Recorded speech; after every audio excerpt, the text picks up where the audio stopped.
While Kahalani and his fellow soldiers are holding back the Syrian advance, they have no idea that they're part of another chain of events unfolding thousands of miles away from the battlefield, that many say is the real miracle story of this war.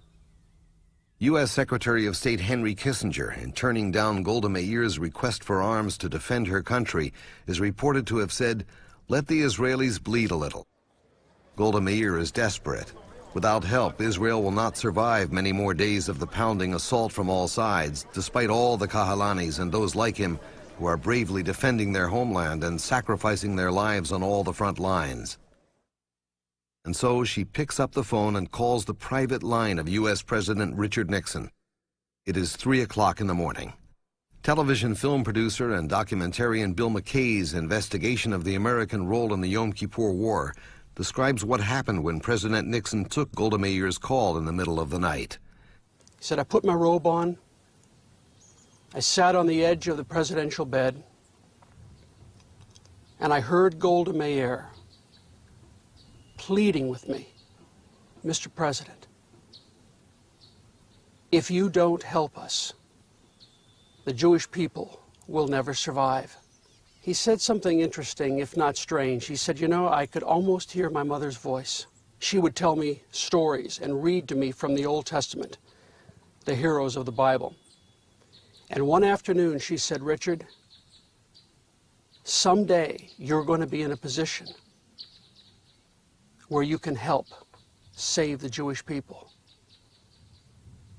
And when that day comes, you must do everything in your power.'"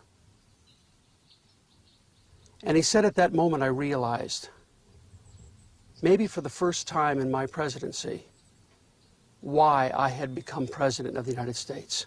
He was deep in Watergate, but he said, I knew I had to do what I was born to do. And he said, "Golda, what do you want?" Well, she had her list.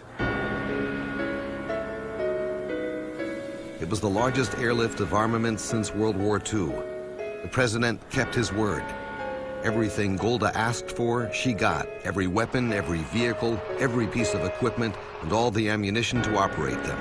A virtual arsenal airlifted overnight to Israel's front lines.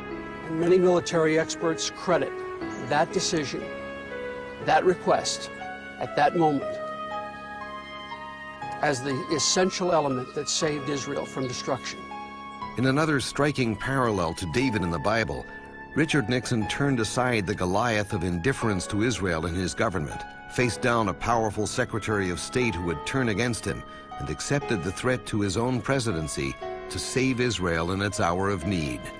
Before it was over, the Yom Kippur War demonstrated one of the most incredible turnaround victories ever recorded in military history. Israel ultimately pushed the Syrian army to the gates of Damascus and the Egyptians to within a few kilometers of Cairo.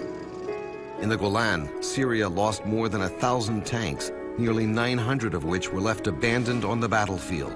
More than 3,500 Syrian soldiers died. Another 5,600 were wounded in combat. Nearly 500 were taken prisoner.